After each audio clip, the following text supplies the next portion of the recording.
aussi di la wax ne bëgg naa nga jàppale jigéen ñi ak jeunes yi ci Agri Jeunes bi ci formation yi ñuy def nga jàppale leen ci taxaw leen ci bu baax a baax ndax jigéen ñi soxla nañ ko te département Nioro bu ma dëkk ay baykat yu am pas-pas ne fa di bay maraîchage ak yépp am ndox bu ñu traversé bu bëri lu demee ni Kër Samba Kouta soo demee Dramé loolu moo fa ne wàkk Kaymoor mi dina sabax ci boppam commune bi Jigimar ñun dafa am lu ñu yàlla sédd ci ndox tout les 15 communes du département du Nioro dañuy bay noor ak nawet bëgg nga gën leen bàyyi xel te bëgg nañ booy ñëw département Nioro ñu koy yëg ndax ñun ku bokkoon ci parti bii di Pastef dañoo ñu ñàkk caaxaan na ci bokk nga leen boole ci tey jii bu fekkee da ngay joxe jiwu walla engrais jiwu bi sax bëggatuma nga joxe ko engrais bi na mel ni ceeb ci boutique ku bëgg a jënd loolu laa gëm ndax dañuy sonnal de ndax da ngay soxla sa engrais ñu ñëw di la xool nuñ la koy joxe kii war a am walla kii warta am te loolu daf fi war a jeex loolu bind leen ko teg ko ci kanam ñun nañuy am engrais ci boutique yi di ko jënd kon nu ñuy jëndee ceeb duñ ci am benn problème ku soxla dem jënd ni ko ku jaay sa gerte dem jënd sa engrais jënd sa urée teg bu ëllëgee doo ci am benn jafe-jafe Agri Jeunes bi jàppale ci jeunes yi te ngeen boole ñu ci. jërëjëf Adjaratou Anthia Dieng. Honorable Fama Ba, vous avez la parole. Honorable Alioune Sène se prépare.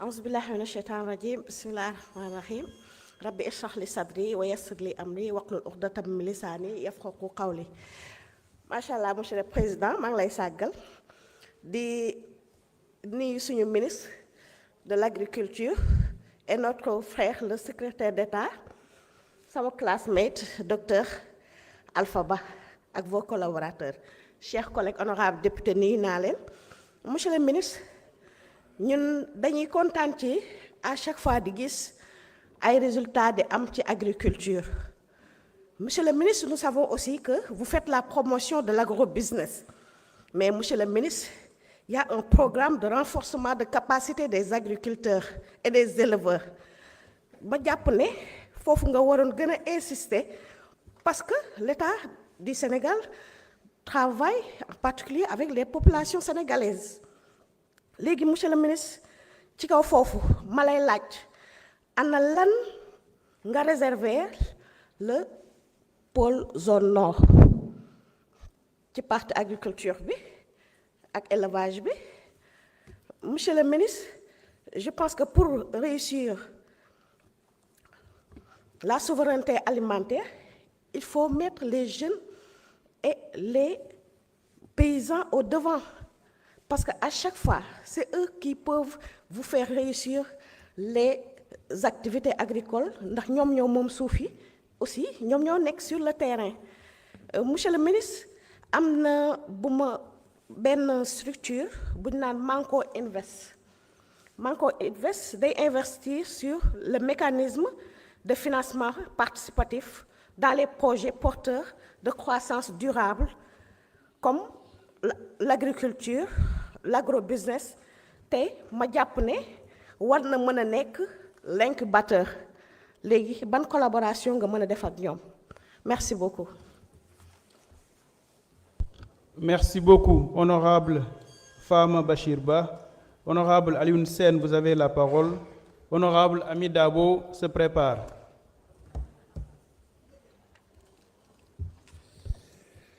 Merci, Président Sambadan. Monsieur le ministre, maa ngi lay nuyu bu baax ak sama frère Alpha ak équipe bi nga àndal yépp. Monsieur le ministre, ministère yu bari bu jàllee rek ministère bu ñëw rek ñu ne moo gën a am solo mais defe naa sa bos nag moom bu ñu doon classé moo ëpp solo parce que li nga xamee ni nii moom la nit ñi di dundee moo xam mbay mi la walla càmm gi yow yaa ko yor comme waxtu bi nag dafa bëriwul damay jàll rek ci benn boo xam ne nii mooy tabaski. dañuy gis ne tabaski bu jotee li ma waxoon ne waa ji nga xam ne dafa ñàkk xarum tabaski amul lu mu ko jëndee ba yeboo mu dem màkk ca bërëbu yonent bi ñaan ne yàlla bu tabaski am boobu ñaan yàlla du ko nangu, tabaski day am par force. mais dañu gis ne spéculation yi dafay am mais jàpp naa ne liñ naan la loi de l'offre et de la demande dafay jouer toujours. kon bu ñu bëggee xarum tabaski bi sénégalais bu nekk ak li mu am ci bourse mu mën ci accéder, defe naa il faut ñu wàññi le coût de l'aliment du bétail. kon loolu moom la ñëpp di jooy éleveurs yëpp. ñu gis ne au niveau du département de Diourbel, Diourbel déjà biir Diourbel dafa am lu fa jaaroon mooy la vallée morte. Diourbel aussi bokk ci bassin arachidier, mais gis nañ ne tey département boobu dafa soxla ay aménagement agricole, ñu diversifier aussi variétés yi, ñu soxla ay fermes agricoles et maraîchères, soxla nañu ñu installer ay mini forages pour développer l'agro-business. bu ñu waxee loolu tey Diourbel période màggal defe naa li ñu fay rey rek ci ay nag ci ay xar ci ay bëy mérité woon na kon foofu ñu installer fa benn usine boo xam ne day jël en charge ces pots là, muy transformation muy cuir bi. leneen li mooy gis nañ ne yow sa ay service bëri na mais dañoo tasaaroo. tey nag bu ñuy wax la rationalisation des dépenses et des charges, kon yoon nangu na DER bi ANCAR ak ñeneen ñi nga xam ne dañu dépendre ci ministère de l'agriculture ñu boole leen ñu nekk ci benn place. jërëjëf. Merci beaucoup, honorable Alioune Sène. Honorable Ami Dabo, vous avez la parole. Honorable Abdou Karim Sall se prépare.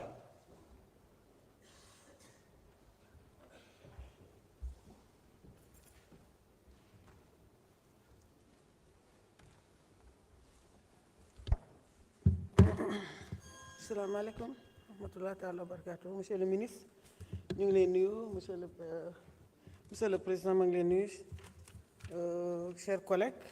Monsieur le ministre, permettez-moi d'abord de saluer votre engagement et le leadership que vous imprimez au secteur agricole.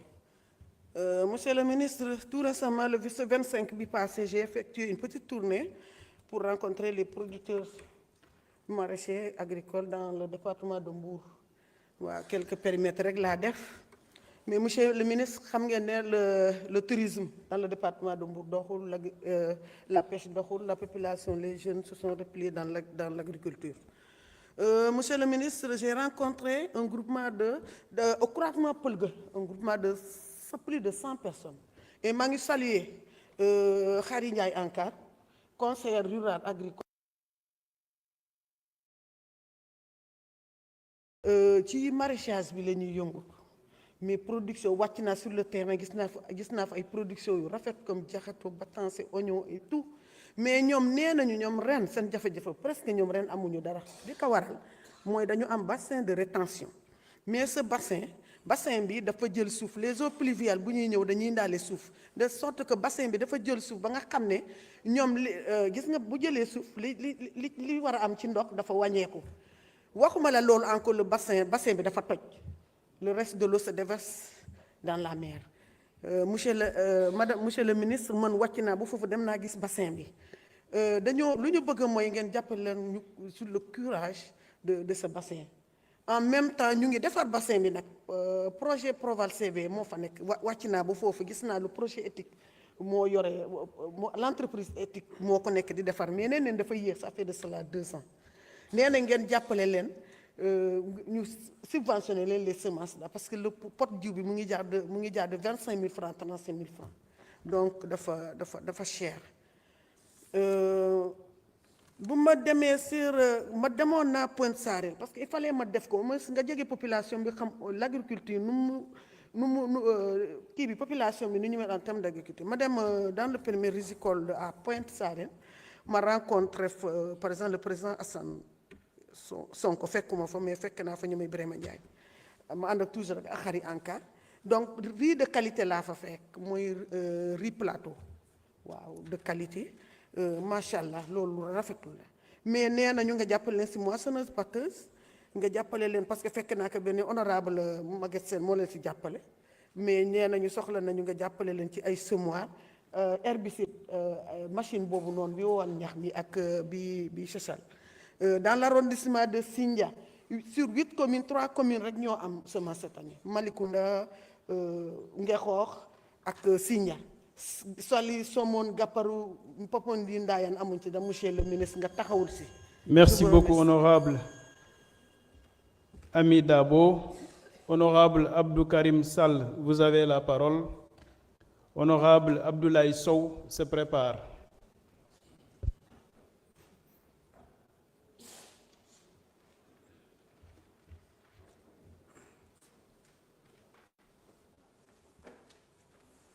Assalamu alaikum wa rahmatullahi ta'ala wa barakatuh. Monsieur le ministre, mi salminima ane wondidma mi salmini docteur Alpha mo ganduɗa kan woni secrétaire d'état chargé de la coopération des coopératives et de l'encadrement paysan. Ceerno Alpha mi salminima mi weltanimama e jonde nde joɗɗa ɗo nde. Monsieur le ministre, est-ce que yéeg nga ni ñi nga xam ne ñoo nekk Kemaay Thiay ba léegi démarré ñu seen campagne pour seen soble mënuñu ji parce que amuñu électricité faw nga jàppale leen lu mu gën a gaawee.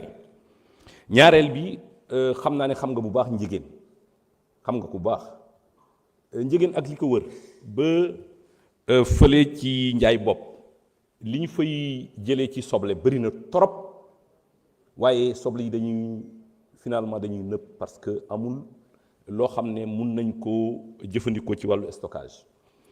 Monsieur le ministre, damay ñëw ci vallée bi la vallée du fleuve fi nga xam ne xam naa ko bu baax a baax foofu agriculture au sens noble du terme amul bu ñuy bay population yi paysans yi dañuy nekk ci fitna bu ñuy récolter dañuy nekk ci fitna bu ñuy fay dañuy nekk ci fitna donc loolu nag yaakaar naa ne war nañu def seen kéemtalaay kattan pour ñu jàppale leen. ñaareel bi xam ngeen ni foofu dans cette zone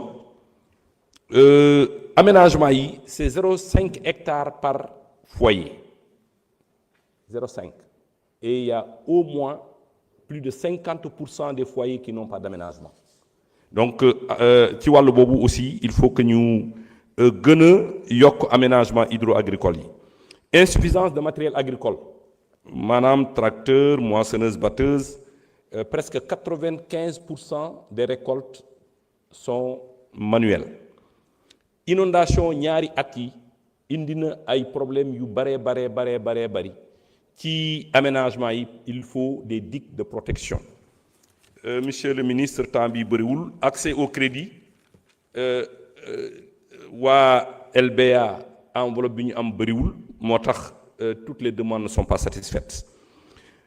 Cherté électricité ñi bay foofu xam nañu bu baax li may wax donc une solarisation des stations de pompage est nécessaire. Am nañu naaj am nañu lépp donc nañu fexe ba am ay jumtuwaay yu mën a gérer situation boobu.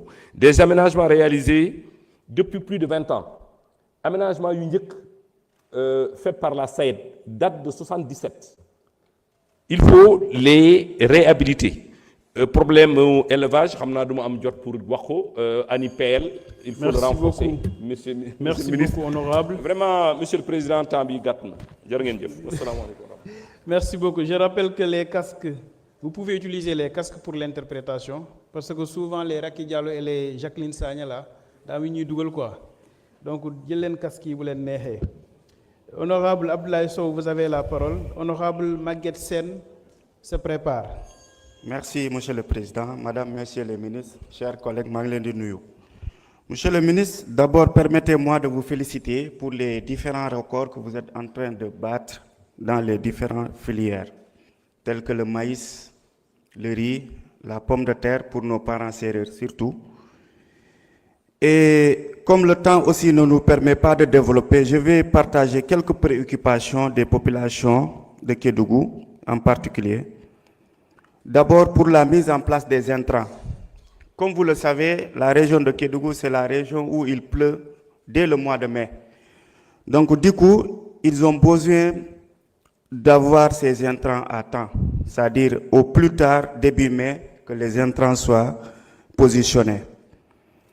Mais aussi, Monsieur le ministre, cette année, on a constaté que l'engrais bu weex bi dafa manqué foofu trop. Donc, loolu tamit producteurs yi ñu ngi lay ñaan nga gën a yokku quota bi. Et aussi les moissonneuses batteuses. C'est vrai, vous avez amené quelques moissonneuses. On vous félicite, on vous encourage, puisque c'est une première. Mais ils disent que c'est pas trop adapté. Comme vous savez, Kédougou, c'est une zone un peu difficile, rocheuse. Donc, pneu yi souvent, bu ñu nekkee ci terrain di opérer, pneu yi day toj souvent. Donc, bu fekkee am na yeneen façon yoo xamante ne c'est beaucoup plus adapté. ñoom ñu ngi lay ñaan nga gën a bàyyi xel ci loolu. Mais aussi les horticulteurs, Monsieur le ministre, Kédougou y a un potentiel. Souvent on parle de l'or, mais tout le monde ne peut pas travailler dans les mines, mais on peut travailler pour la mine. Donc les jeunes se sont organisés en coopérative, en fédération, pour capter ces centaines de milliards de francs CFA destinés à l'achat qu'on appelle le contenu local. Donc loolu dañoo bëgg nga gën a jàpp nga xool comme ni nga defee convention bi avec le PAM nga créer benn convention entre ces jeunes-là et les sociétés minières pour que ñoom ñu mën a capter ces milliards-là nga xamante ne ça peut développer l'économie locale. Et aussi le riz, Monsieur le ministre, cette année il y a un record à Kédougou. Et usine bi nekk Sodefitex Kédougou ñi fa nekk nee nañ bëgg nañ ko ubbi te bëgg nañ ñu jëndal leen seen ceeb bi nga indiwaat subvention bi. Il paraît qu'il y avait une subvention pour ça. Donc le DAC de Itato, il faut évaluer ça, Monsieur le ministre. Depuis 2014 amul benn jeune bu Kédougou bu fay liggéey. Dégg naa benn collègue buy wax ne incompétence kay weesuwul nga créé DAC depuis 2014 ba 2024 mënoo jaay benn kilo jën ci population. kon loolu aussi il faut que ñu leen ko rappeler. Le DAC de Itato, vraiment il faut évaluer xool est-ce que atteindre na objectif yi ou pas. Mais le Daral de Kédougou, Monsieur le ministre, ñoom am nañu financement. Merci. Le petit Rimina, mais amuñ fuñ koy tabax parce que local bi dañ ko nangu sa. Merci beaucoup, honorable Abdoulaye Sow. Honorable Maguette Sen, vous avez la parole. Honorable Koumba Ndiaye se prépare.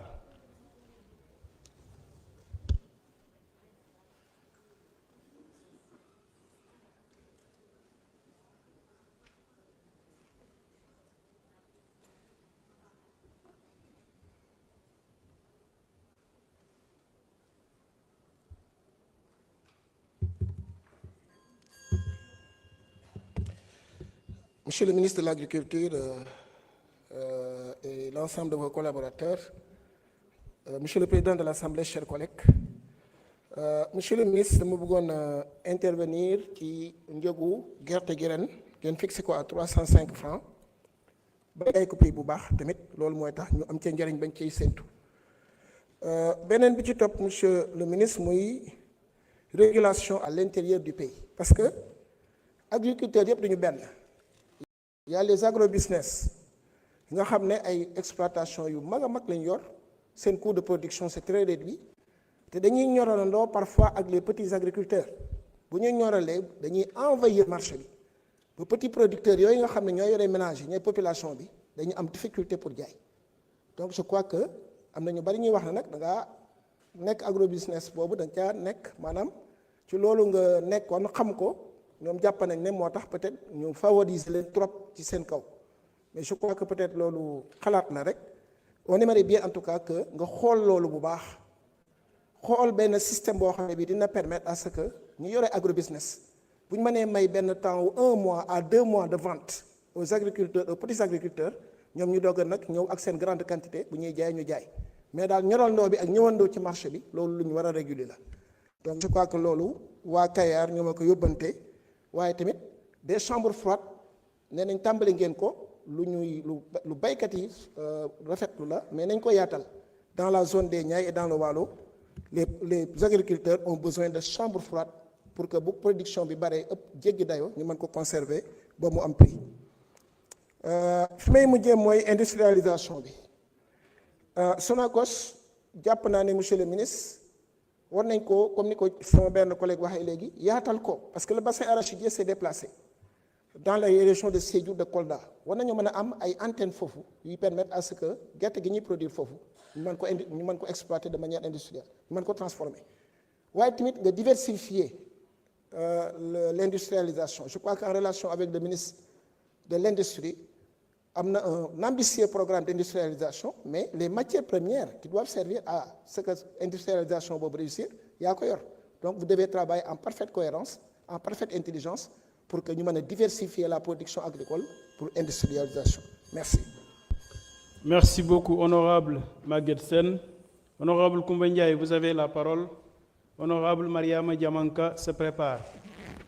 temps amul asalaamaaleykum monsieur le ministre nuyu naa la nuyu ñi nga àndal directeur de l'agriculture monsieur le ministre dama la doon laaj que ni est-ce que matériel agricole yi nga xam ne moom la ñëpp di wax est-ce que jotul ñu xool suñu artisans yi nga xamante ni dañuy defar matériel ñu jox leen lu mel ni ay semoir ay maçonneuse yooyu yëpp ñoom ñu defar ko ndax am nañ ñoo xam ne war nañ ko mën a defar ba pare ma lay wax que ni boo demee ci arrondissement bu Ndindi dañu am problème yoon piste boo xamante fa la sàmm yi di jaar waxoon naa la ko commission loolu moo waral coow li xeexu baykat yi sàmm yi dañu war a am yoon boo xamante ne ni sàmm yi war nañ faa mën a jaar ñoom janvier lañuy vacciner seen jur gi ndax amuñu benn yoon boo xamante ne am nañ fa ma lay yóbbante nuyoo waa association Aynaabe waxoon nañ ne dañoo bëggoon a am ak yow audience bu Bawol ñoom itam ñu ngi xaar audience boobu noonu waxoon naa la ko monsieur le ministre ci wàllu gerte gi damaa bëggoon nga ñëw xool cultivat baykat yi nga xam ne dañoo sérieux te nekk ci département bu Diourbel nga toog nga waxtaan ak ñoom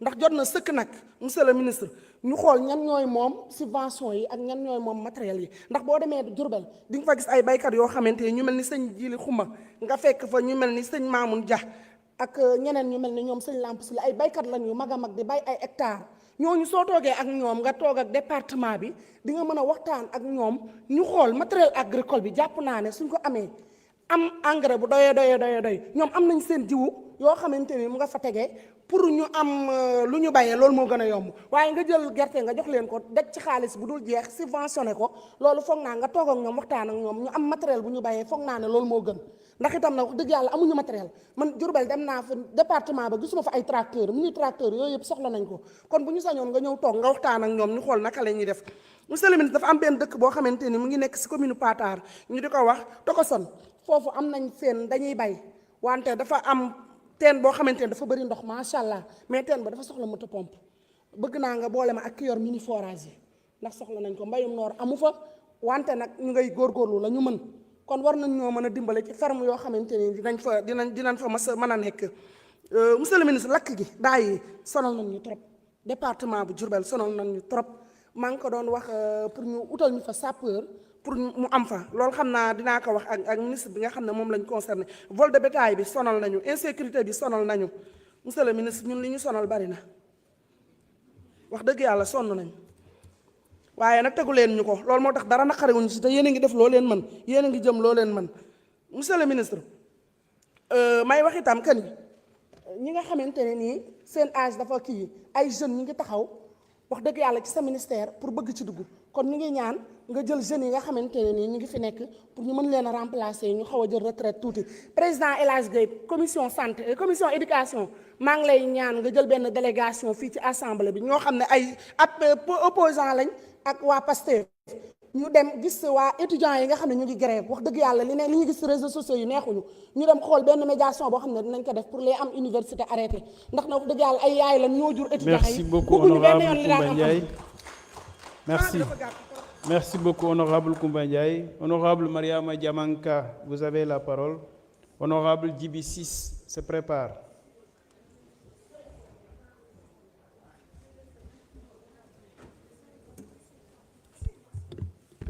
Merci monsieur le président temps bi bariwut donc monsieur le ministre di leen ziyaare ak say collaborateurs chers députés avant tout d'abord mes félicitations de façon générale parce que bind naa la testo ci par rapport ak lépp li nga xam ne def nañ ko ci di la ne comme man maay sa njaatige ci agriculture c'est dans le département de Dagana donc kii di Dagana da nga naan grenier du Sénégal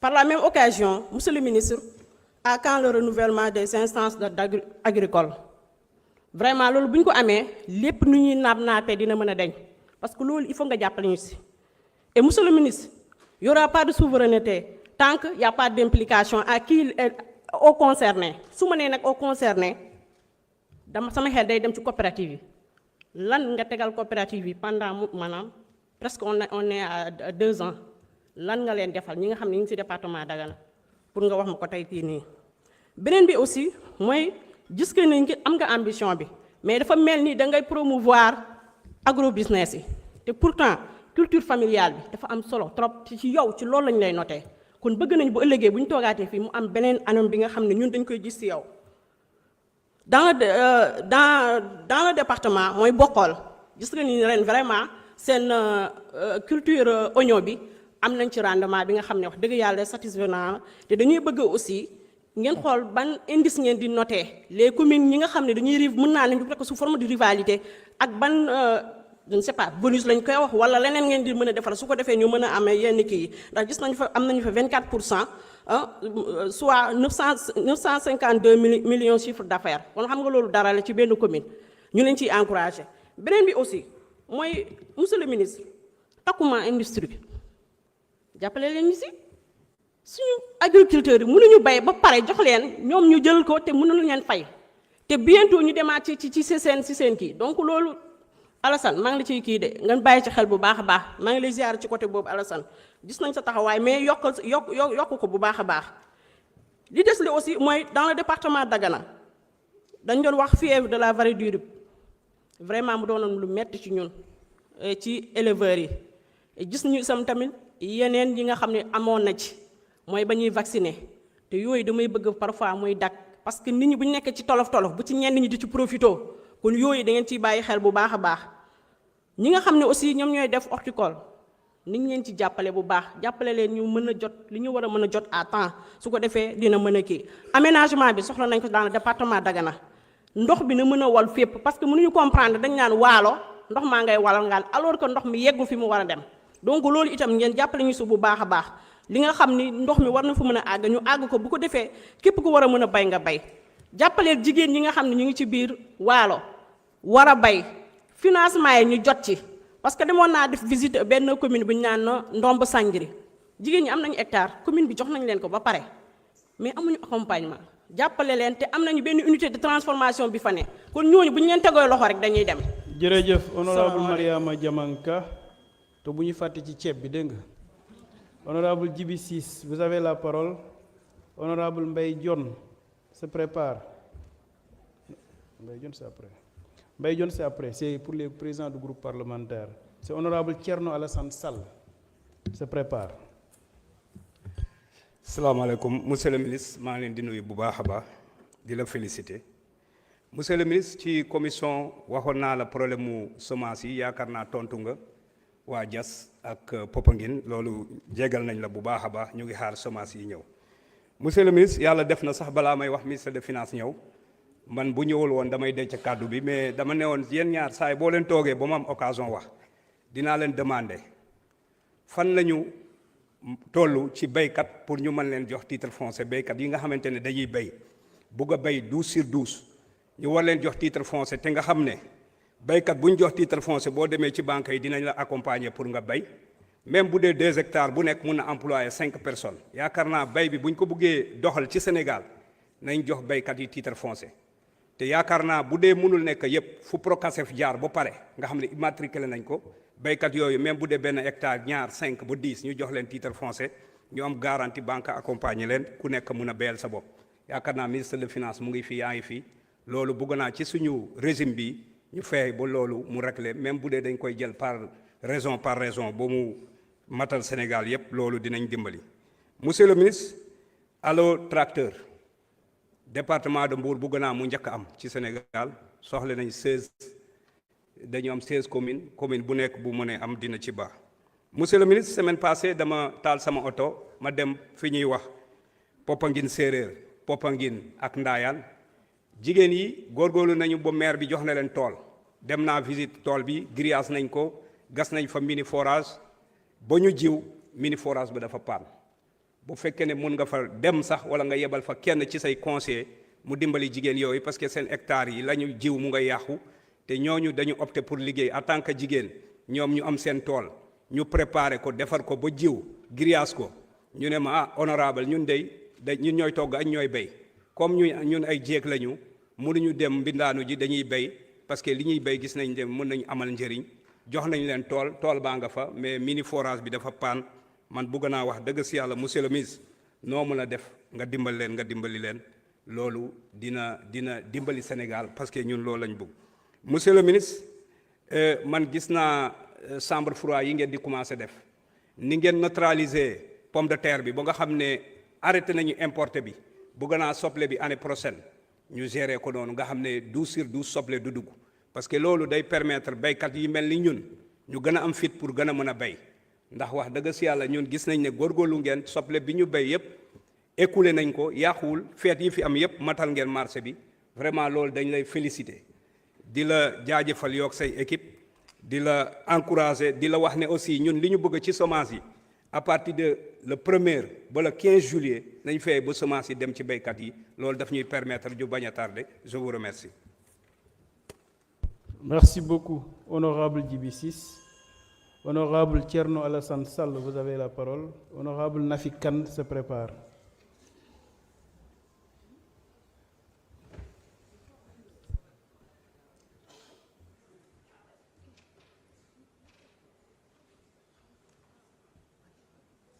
Monsieur le Président, mes chers collègues, messieurs les ministres, maa ngi leen di nuyu bu baax.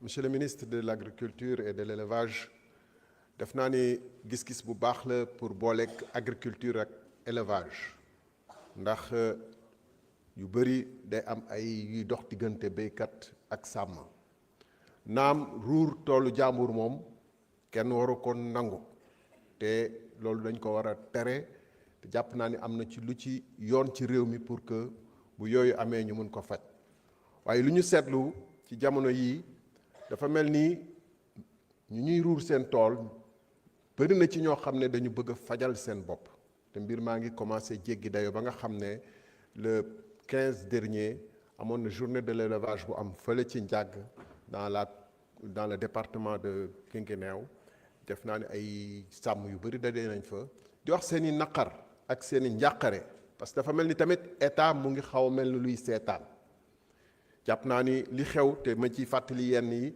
ay rapport de gendarmerie ñàkkul ni wax nañ ko war na yegg ci état bi xam naa nu état di doxee yàgg naa toog conseil national de sécurité mënul ñàkk yooyu yegg si ci état wu Sénégal dama bëgg a xam nag lan ngeen ci nar a def ko mi taxawaay dafa lu mel ni Daaru Diop commune de Daaru Minam benn xale sàmm fekk nañ ko ci wetu yaayam dóor ko bal mu daanu ñi ko def at lañ leen jàpp bàyyi leen fële ci Thiel commune de Mbar ab benn xale tamit ñu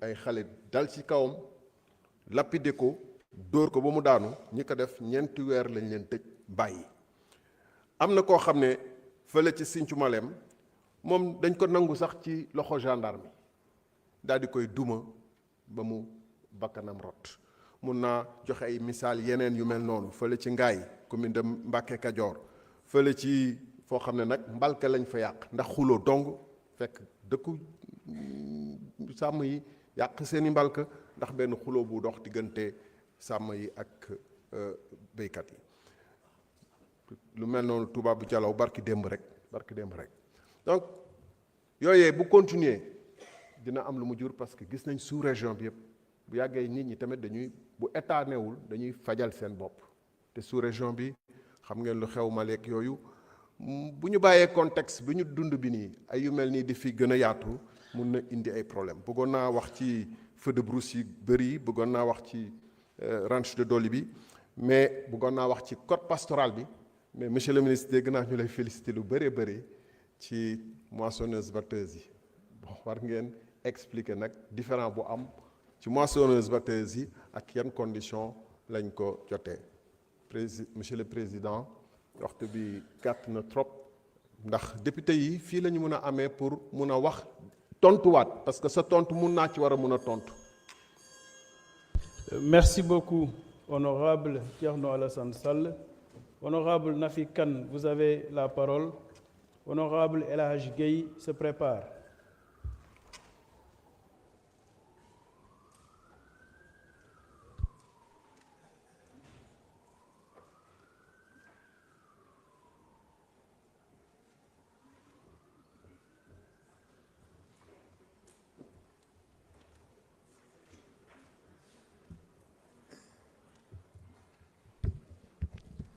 Voilà, merci, Monsieur le Président. Bonjour, Monsieur le Ministre. Comme mes prédécesseurs l'ont fait, je vous félicite, Monsieur le Ministre, pour votre engagement auprès de la population rurale. Vous avez fait des diagnostics pour s'inquiéter de leurs problèmes dans l'agriculture. Monsieur le Ministre, l'agriculture dans la zone rurale traverse aujourd'hui des difficultés profondes qui limitent son potentiel pourtant très immense. Au moment où la question de la souveraineté alimentaire est devenue centrale, et si elle doit être bâtie quelque part, c'est bien dans la zone rurale. Et surtout au moment où on parle d'équité territoriale, Monsieur le Ministre, les producteurs du département de Podor sont confrontés à des difficultés énormes. Monsieur le Ministre, les aménagements sont vétustes. Bien vrai qu'il y a des services techniques comme la DRDR, la SAED et l'ANCAR, mais jusqu'à présent, les aménagements sont vétustes. Monsieur le Ministre, les producteurs du département de Podor ont besoin de la construction des digues de ceinture pour freiner l'inondation. Cette année, Monsieur le Ministre, beaucoup de producteurs ont perdu des hectares. Et aussi, ils ont des problèmes pour l'accès au financement. La cherté de l'agriculture.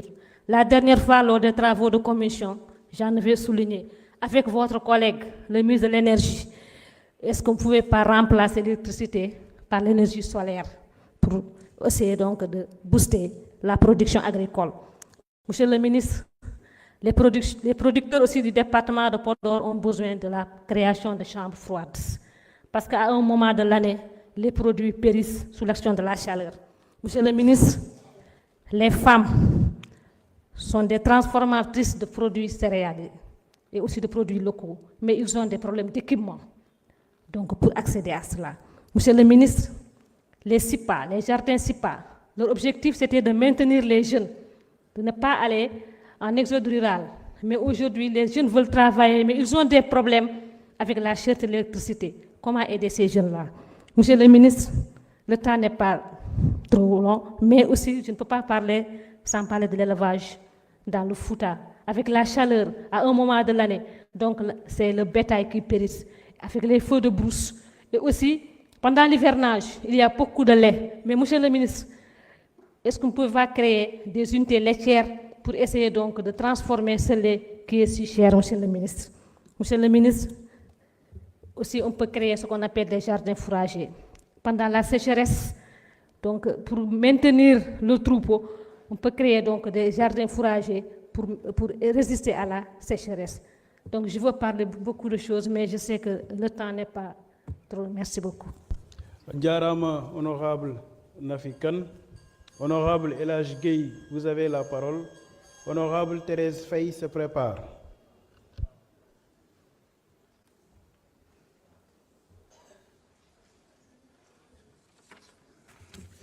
Assalamu alaikum wa rahmatullah. Merci beaucoup, Monsieur le Président. Messieurs les ministres, nous nuyu également suñu collègues députés. Li ma la waxoon ci commission technique laa lay waxaat ce ministère bi bu nekkul le ministère le plus impactant bokk na ci ministères les plus impactants de ce régime. Et pourquoi wax naa ko parce que ñun dañoo dëkk Saalum ay at ci ginnaaw wala ñaari at ci ginnaaw ñu doon jëndee saako engrais ci seko bi 11000 ba 11500 des fois ñu gis saako engrais sax problème ci ñun yéen ngeen ñëw ak seen taxawaay ak seen njàmbarte di jaayee saako engrais 6000 francs loolu jàpp naa ne résultat bu am solo la te fu ñu taxaw danañ ko wax rawatina également di ngeen def ci gerte gi défi bi ci njëkkoon moo doon fexe ba jiw doon ñëw ci waxtu te yéen a ngi ciy def ay jéego yu am solo ñu leen di jaajëfal bu baax a baax donc seen naataango bi fi jaaroon yor Sonacos wax nañ ko démb que ne bëgg nañ mu gën ñoo yokk ay points de collecte waaye tamit ñu lancer campagne bi ci ni mu gën a gaawee te jàpp nañ ne aussi yéen lépp loo xam ne mën ngeen ko dañ ci def waaye tamit monsieur le ministre ñu féliciter leen bu baax a baax ci production record yi ngeen am ndax wax dëgg yàlla ci gerte ci maïs ci céréales ak sorgho gis nañ ne def ngeen ci ay production record te loolu yëpp taxawaay bi ngeen am moom moo ko waral ma bëggoon aussi ñëw ci ñaari ponk yoo xam ne jàpp nañu yu am solo la bi ci des mooy les ménages agricoles ñun jàpp nañ ne yokku ngeen bu baax a baax quota bi mais ménage agricole ni ñu ko tëggee moo baaxul da ngeen di jël liste bi ngeen bàyyi ko borom dëkk yi bu ñu koy tànn dañuy xool dañ koy def ñoom ni ñu ko bëggee mais duñ ko def ni ñu ko war a defee moo tax ñu jàpp ne ménage agricole yi ni ngeen di taxawalee commission yi noonu ngeen ko war a taxawalee ci biir dëkk yi représentant jeunes yi représentant femmes yi bokk ci pour que mu am benn transparence waaye bu ngeen ko bàyyee borom dëkk bi rek mën na ko jox ñoo xam ne sax amuñu njël te bu ñu ko defee day fausser yéen seen calcul yi ngeen def ci quota yi loolu bëgg nañ ngeen bàyyi ko xel bu baax a baax beneen boo xam ne aussi ñor nañu mooy ci département Koungheul bëgg nañu service départemental bi ngeen équipé ko benn oto la ñu am te département bi dafa yaatu taxawaay bi ñu war a am dafa am solo ndax bu leen fàtte ne département Koungheul bokk na ci département yi ëpp lu ñuy produire semence kon bu ñu amee logistique dañ leen permettre donc ñu mën a am taxawaay bu baax a baax monsieur le ministre ñu amoon beneen question boo xam ne bëggoon nañ leen ko yeggee mooy à quand une véritable politique agricole nationale pour le Sénégal parce qu'une telle politique est indispensable pour garantir la souveraineté alimentaire, la résilience climatique, l'emploi des jeunes, la réduction des migrations irrégulières et la transition vers une alimentation saine et durable donc bëgg nañ aussi ngeen wax ñu yan jéego ngeen ci def ak kañ incha allah la ñu war a maanaam une véritable politique agricole nationale pour le Sénégal.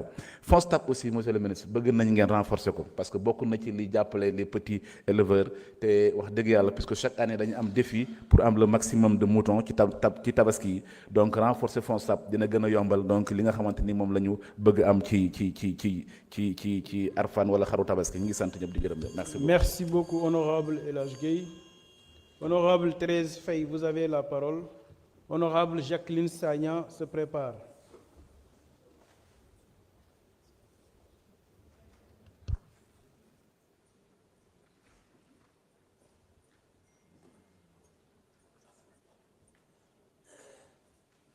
Merci beaucoup, Monsieur le Président et de mes camarades étudiants.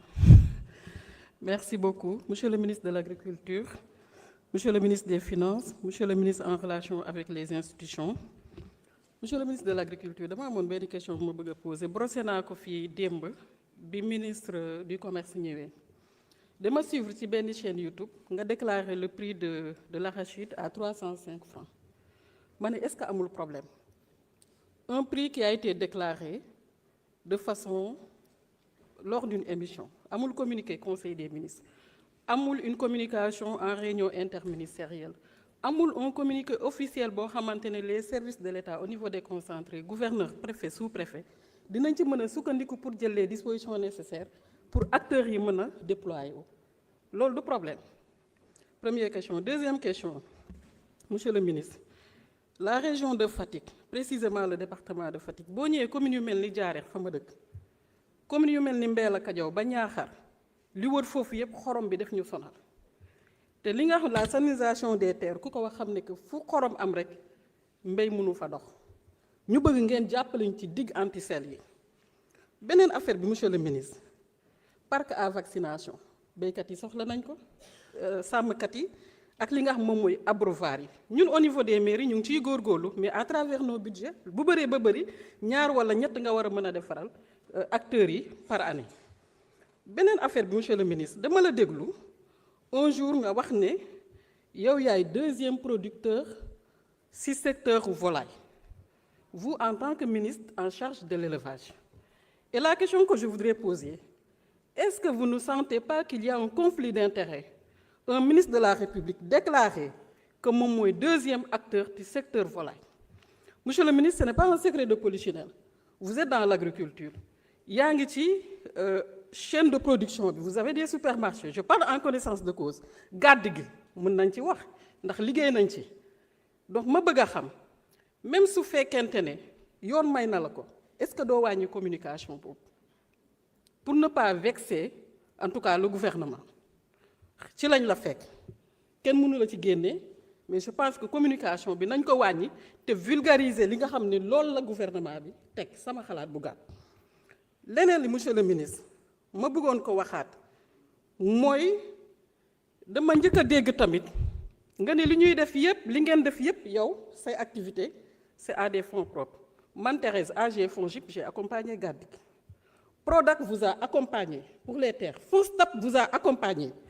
Ma bëgg wax ne c'est pas le moment ñun ñu gis ne que vous le ministre de l'agriculture secret story nga, c'est-à-dire vous êtes un exemple de succès des programmes mis en œuvre par le président Macky Sall.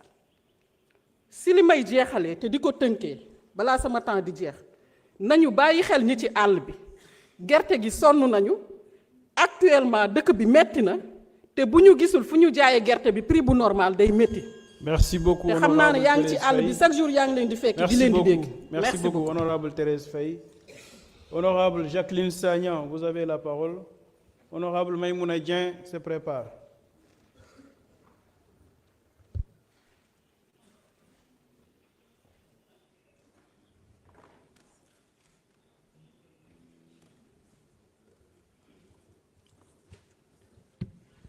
Merci, Président.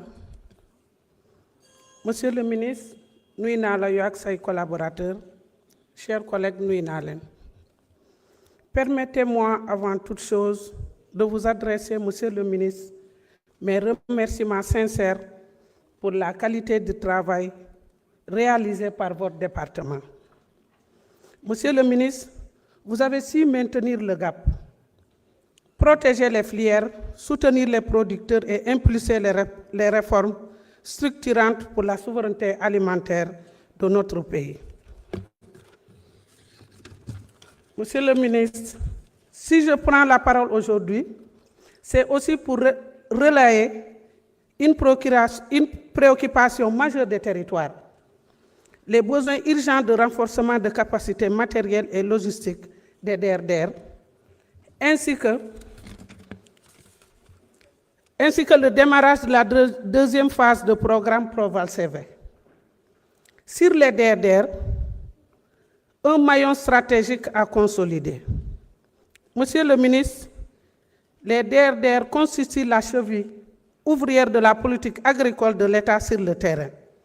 Elles supervisent, encadrent, accompagnent et forment. Mais elles sont confrontées à un déficit en moyens de mobilité, véhicules, motos et carburants. Un budget de fonctionnement limité réduisant souvent leur action au niveau opérationnel.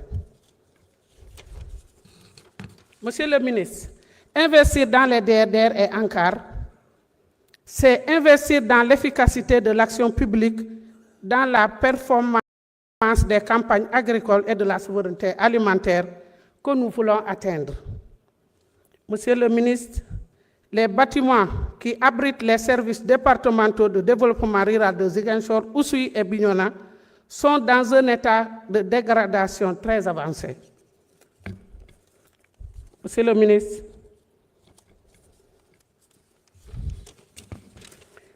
les services sont faiblement équipés, alors que l'engouement devient de plus en plus grand chez les populations.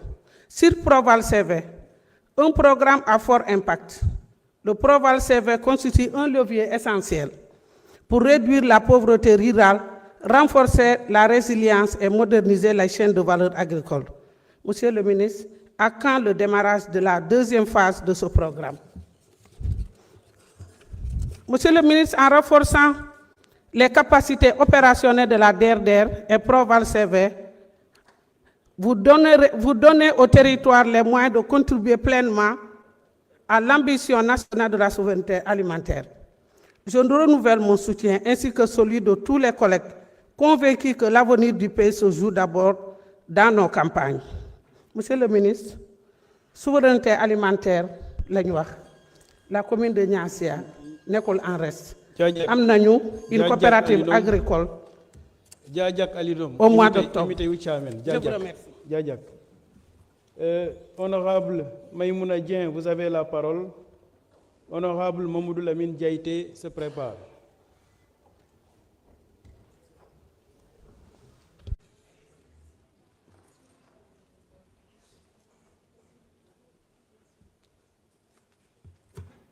Bonjour, Monsieur le Président, ñu ngi lay nuyu may rejoindre honorable El Hadj rek Salam à l'honneur encore di nuyu monsieur le ministre de l'Agriculture, ministre des Finances, secrétaire d'État di jaale suñu collègue Soxna Diarra Thiaw nga xam ne papaam dafa génn àdduna waaye di jaale également sama benn cousin bu ñàkk soxnaam muy suñu doom Ndeye Seck Ndiaye ci ñibbi maa ngi koy jaale waa ñibbi yëpp elle est partie à la fleur de l'âge.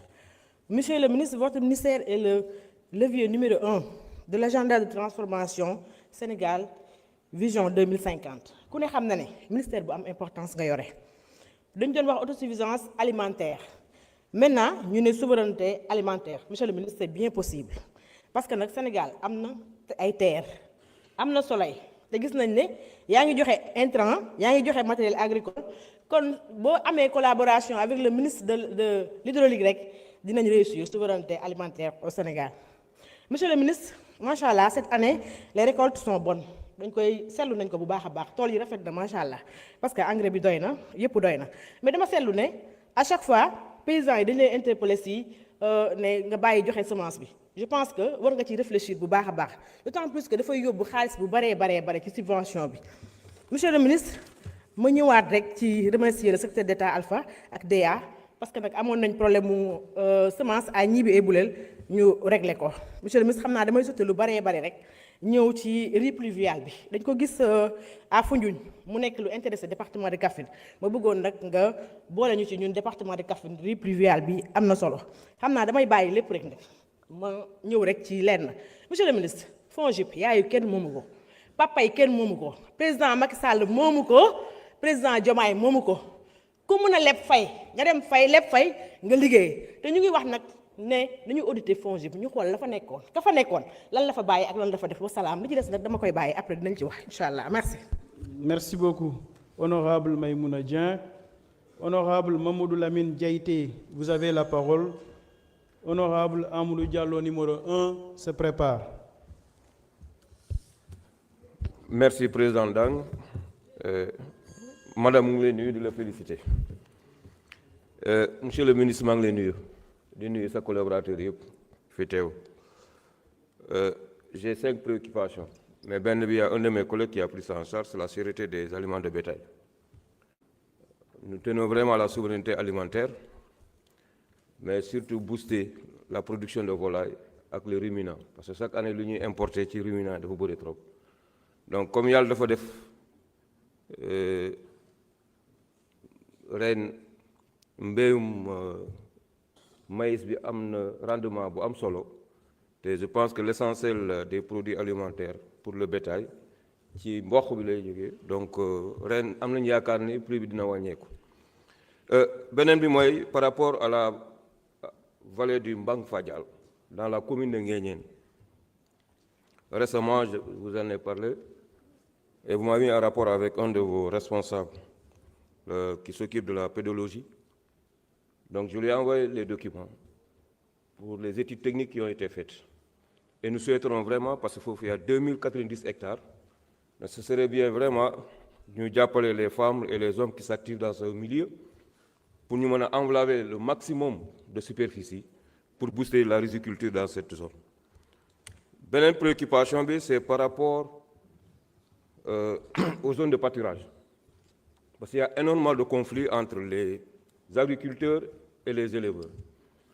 Donc, est-ce qu'il n'est pas nécessaire de travailler avec les services des eaux et forêts pour nous cartographier les zones de pâturage pour éviter des conflits? Beneen préoccupation, c'est par rapport au fleuve Casamance, surtout dans la région de Kolda. Wax na ko en commission technique, l'eau ne circule plus. Est-ce qu'aujourd'hui, il n'est pas nécessaire de draguer le fleuve pour permettre tout le long du fleuve ñu mën ci béy fu may daanelee c'est par rapport au prix de l'arachide. Et nous saluons vraiment les efforts faits par le gouvernement ces 2 années. Parce que wax naa ko démb au ministre du Commerce, l'État a injecté 250 milliards pour booster le secteur primaire. Donc ce serait bien d'accompagner les agriculteurs, ñu jënd leen ay intrants, faciliter leen lu bëri, mais bu njaay mi jotee souvent ils se plaignent. C'est normal parce que loolu rek la ñu am pour mën a gagner un peu d'argent pour s'occuper de leurs besoins. Il serait intéressant de revoir le prix de l'arachide parce que nous tenons vraiment à impacter dans le monde rural parce que dans le passé, le PASTEF avait initié le retour des jeunes vers l'agriculture. Et je pense que c'est un moyen aujourd'hui, si on arrive à valoriser le prix de l'arachide, permettre à tout ce bon monde qui traîne à Dakar, ñu mën a dellu dem béy seen gox. Merci beaucoup. Merci beaucoup Sédé. Honorable Mamadou Lamine Diaité, merci. Honorable Amadou Diallo, numéro 1, vous avez la parole. Honorable Maïsao se prépare.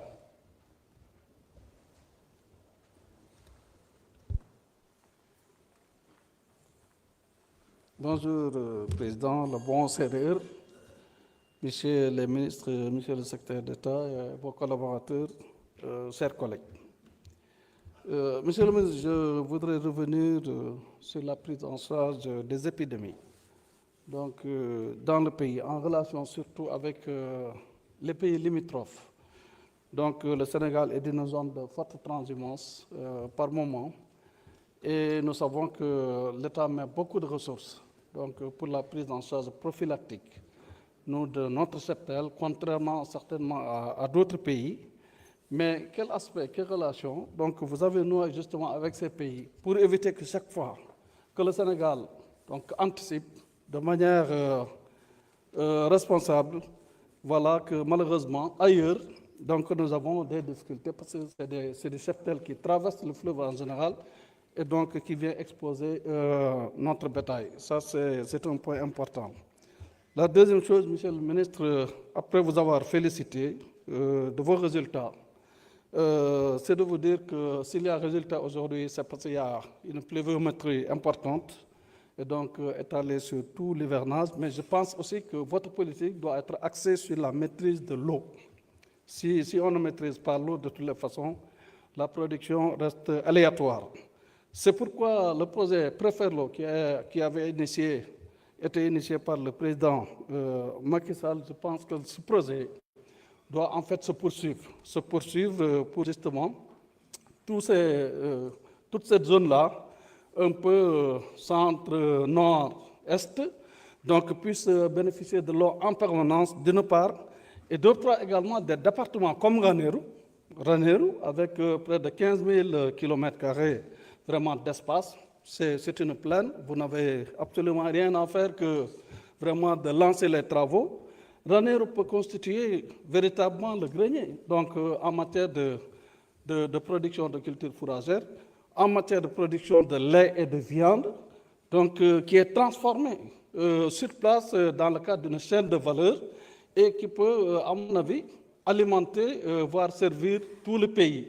Sans exception, je pense que donc il faut aller vers ça.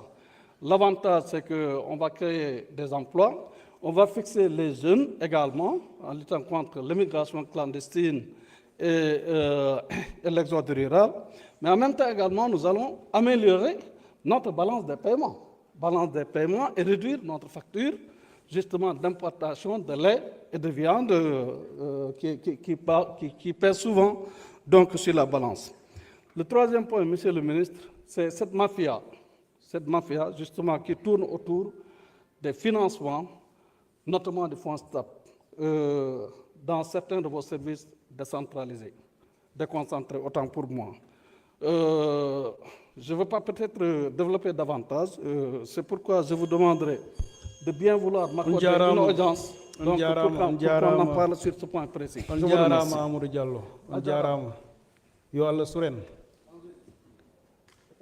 Maïsao, vous avez la parole. Anne-Marie Yacine Tine se prépare.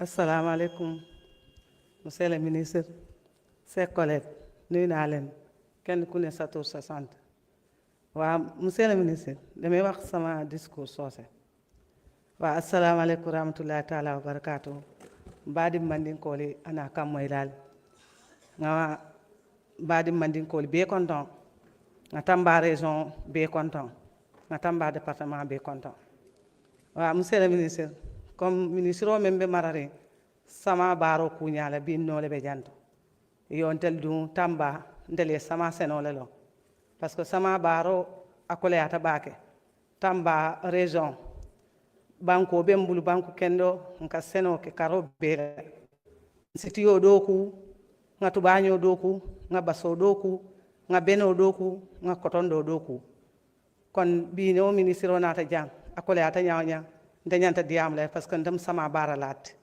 sama baro le muntela hajotin ndam mecci lon sama baro kola kon monsieur le ministre tamba sama baro kole yakul mel ben kan akole ata bake mbenne dole an so di lela ye tamba région moldema parce que ni tembe tembo mento sama pareta le presque tiol be mota c'est le canal 2 wale mataxaw c'est bon attendez s'il vous plaît arrêtez le chrono oui c'est bon ok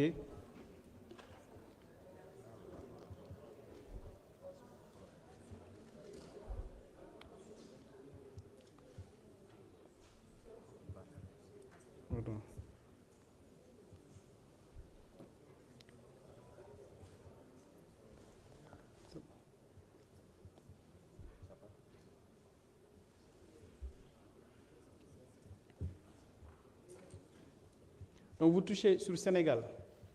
Là, on a mis Sénégal. Ensuite, vous défilez. Il y a 1, 2, 3 jusqu'à 4. Il y a FR.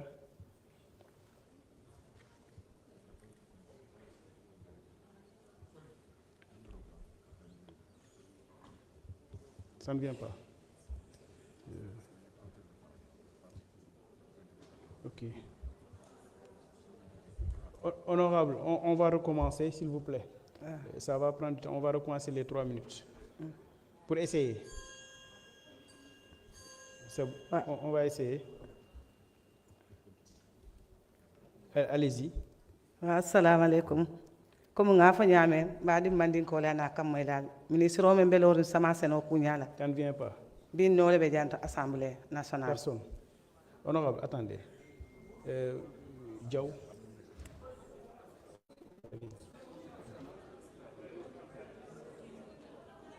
Quatre.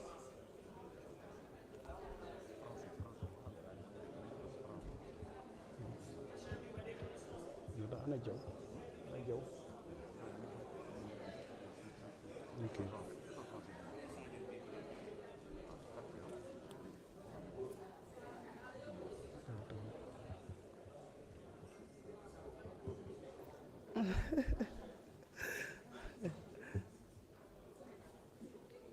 Déedéet.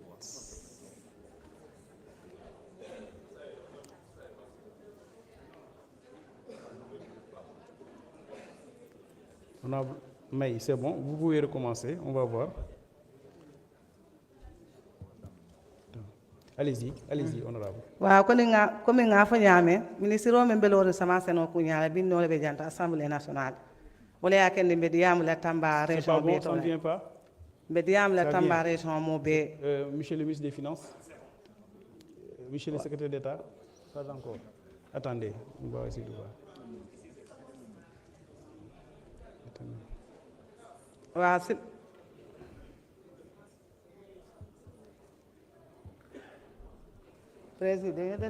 Non, c'est pas grave. Non, on recommence le temps.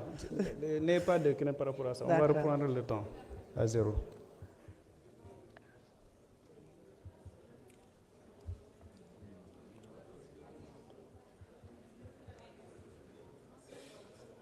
Ah, c'est bon.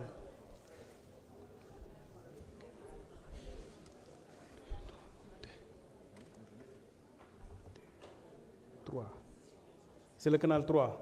Très bien. Donc, c'est le canal 3. Merci. On fait Sénégal, ensuite on va sur le canal 3. 03 DI. C'est bon? 3, le canal 3.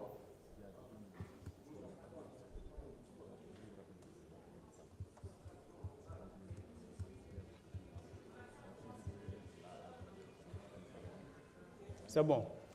C'est bon. Allez-y, honorable. On va essayer. waaw comme nga faale ñaame ministre o men be marari sama seno ku ñala binno be ja assemblée nationale wala yakende be diamula parce que Tamba région ntele sama seno le long sama seno le mun ne haajote C'est pas bon. Le canal 4, c'est bon. Le canal 4. C'est en 4. 4, c'est français. Oui, 4 français, ensuite 3. 6 Wolof. 4 français, 6 Wolof. Oui.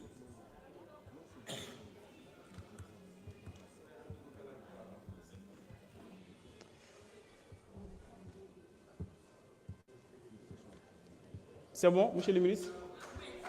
Monsieur le ministre, c'est bon? C'est bon, monsieur le ministre, c'est bon? Vous avez? C'est bon. 3. OK. Maintenant, on reprend. C'est bon. Et veuillez nous excuser, honorable. Merci. On reprend.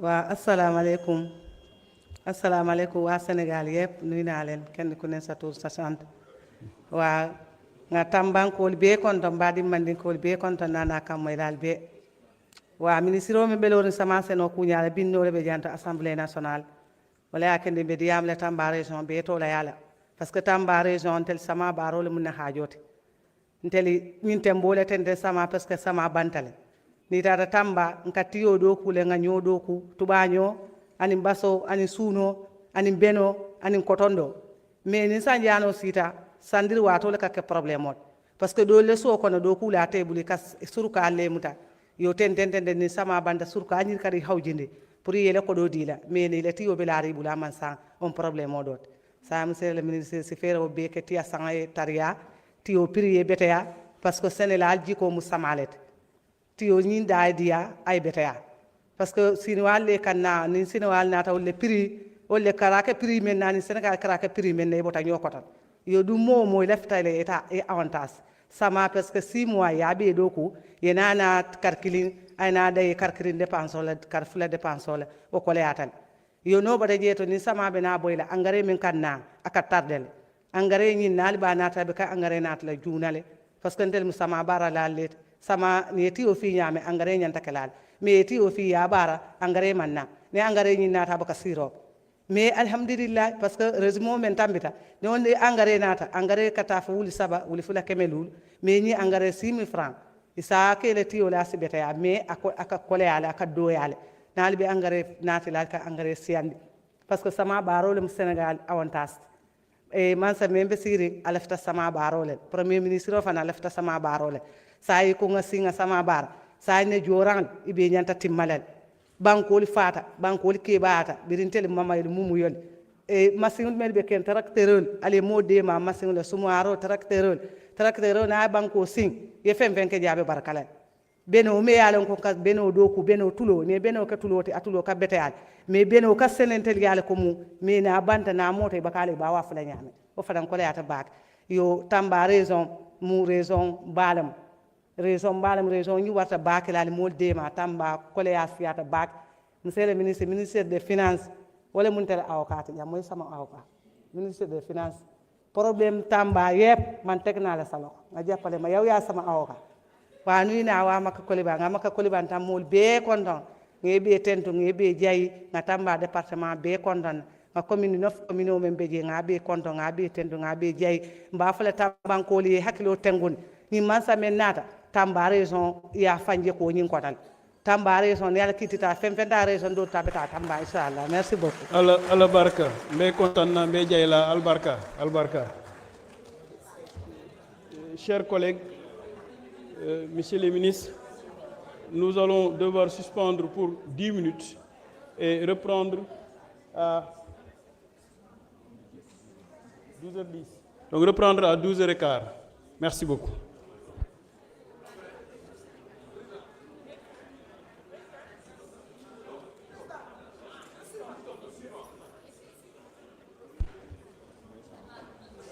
Après Maïsao, c'est Anne-Maria Sintine. Anne-Maria Sintine. Merci.